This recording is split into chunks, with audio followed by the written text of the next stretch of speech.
Pasca persitegangan antara kapal CCG Cina dan kapal militer Malaysia di wilayah Laut Maritim Malaysia yang juga diklaim oleh Cina adalah sebagai bagian dari wilayah zona ekonomi eksklusifnya atau Laut Cina Selatan. TNI Angkatan Laut bersama armada tempurnya malah melakukan kerjasama latihan tempur dengan armada tempur laut Filipina sebagai salah satu bentuk kerjasama antara kedua negara. Dengan dilakukannya latihan tempur bersama antara kedua militer negara tersebut, tentunya tidak terlepas dari perjanjian dengan penandatanganan MOU atau Memorandum of Understanding oleh kedua pihak Kementerian Pertahanan dari Filipina dan Indonesia, yaitu pada 8 April 2020 lalu.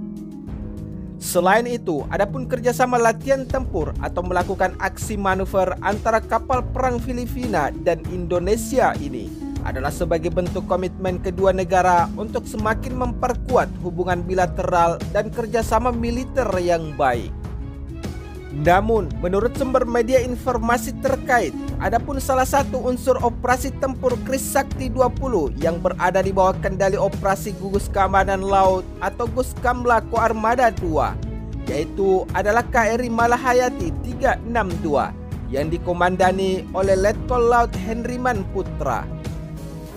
Sementara itu, di dalam melaksanakan latihan bersama yang bertema Korvat Filindo 2020 di wilayah laut atau zona ekonomi eksklusif perbatasan Indonesia dan Filipina pada Jumat 27 November kemarin,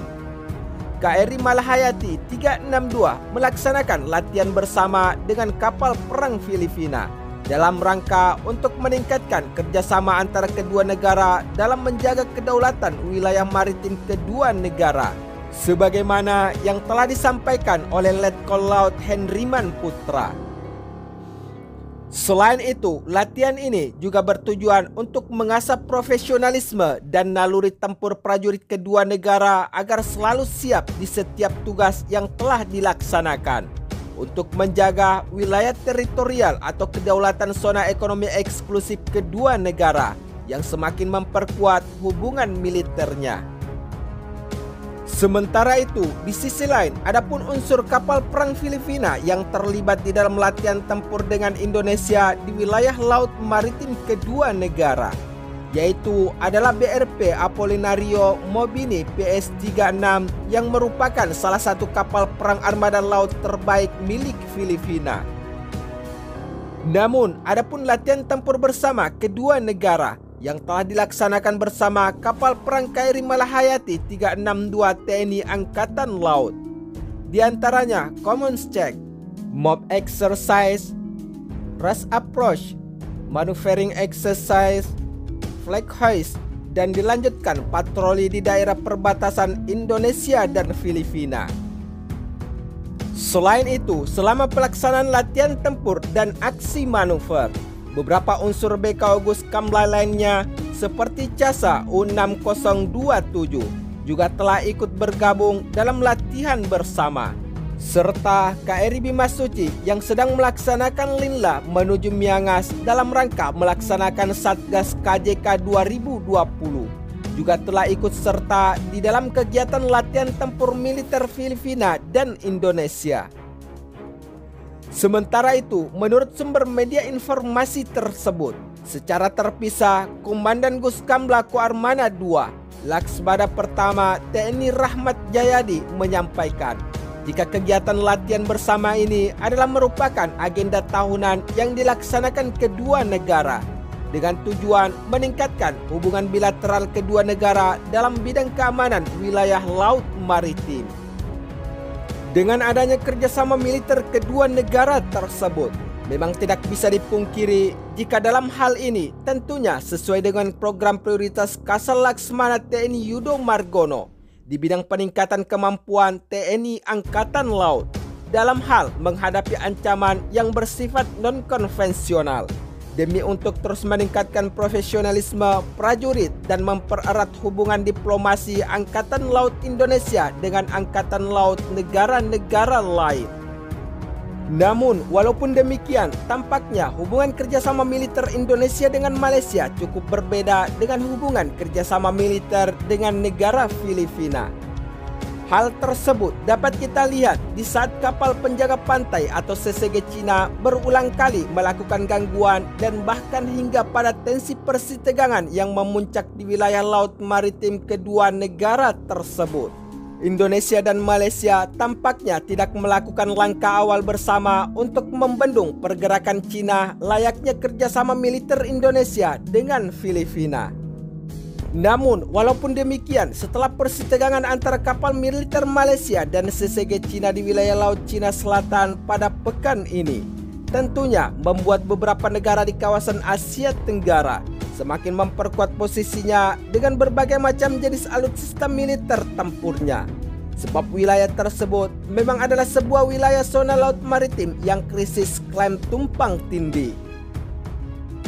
Misalkan saja kesiapsiagaan militer TNI Angkatan Laut di beberapa titik wilayah yang berbatasan langsung dengan Laut Cina Selatan, Selat Malaka, dan beberapa negara kawasan lainnya sebagai bentuk antisipasi dan kesiapsiagaan Indonesia untuk mengamankan wilayah kedaulatan negara Kesatuan Republik Indonesia. Selain itu, TNI Angkatan Laut juga semakin memperkuat posisinya dengan tambahan 2 unit kapal perang yang sekaligus dikerahkan untuk melakukan peningkatan daya tempur sistem pertahanan TNI di dalam mengawal wilayah laut maritim Indonesia. Sementara itu, dalam rangka mendukung latihan tempur dan uji kelayakan kapal perang yang berfungsi sebagai salah satu kapal angkut tank 1, yaitu KRI Teluk Kendari 518 dan kapal angkut tank 2 KRI Teluk Kupang 519 yang merupakan rampur resimen kavaleri 1 marinir ikut aktif mendukung kegiatan latihan embarkasi dan debarkasi 2 KRI baru yang dimiliki oleh TNI Angkatan Laut tersebut. Selain itu, seluruh rampur dan personel Menkap 1 Marinir yang dipimpin langsung oleh Wadan Menkap 1 Marinir yaitu Letkol Marinir Wisnu melaksanakan proses embarkasi di KRI Teluk Kupang 519 dan selanjutnya berlayar dari dermaga Kolin Lamil Tanjung Priok, Jakarta Utara menuju Pulau Bokor, Kepulauan Seribu pada Kamis 26 November 2020. Namun, adapun keikutsertaan 2 unit kapal perang terbaru TNI Angkatan Laut ini pasca pengiriman 9 unit armada tempur laut Indonesia di wilayah Laut Natuna Utara telah berlangsung dari tanggal 26 hingga 27 November 2020 kemarin, yang juga ditinjau langsung oleh Kepala Staf TNI Angkatan Laut Laksmana TNI Yudo Margono dengan berbagai materi latihan uji kelayakan kapal perang dari kedua KRI baru TNI Angkatan Laut. Menurut sumber media informasi terkait, adapun di dalam tahap uji kelayakan di medan pertempuran, kedua kapal KRI milik TNI Angkatan Laut tersebut meliputi pelaksanaan uji bodor dan ramdor, embarkasi dan debarkasi yang dilanjutkan dengan uji coba meja putar untuk tank tempur milik TNI Angkatan Laut hingga 180 derajat. Namun, di dalam misi tersebut, TNI Angkatan Laut telah dilengkapi dengan beberapa tank tempur yang dipakai untuk melaksanakan uji kelayakan KRI baru, yaitu 10 unit tank tempur BMP 3F dan 1 unit tank PT 76M.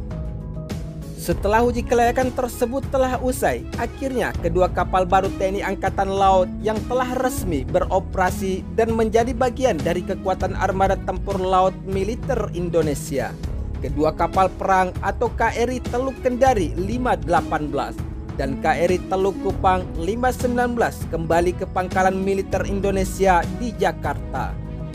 Sementara itu, menurut sumber media informasi lainnya, pasca penambahan alutsista kapal perang atau KRI TNI Angkatan Laut dan hingga latihan uji kelayakan di wilayah laut maritim Indonesia,